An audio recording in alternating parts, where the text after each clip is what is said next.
bit of a process to get this out. So there's that screw that connects there. There's a screw underneath there. There's a plastic lock and crimp.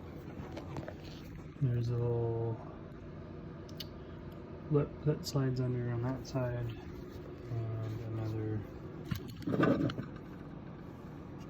plastic holder.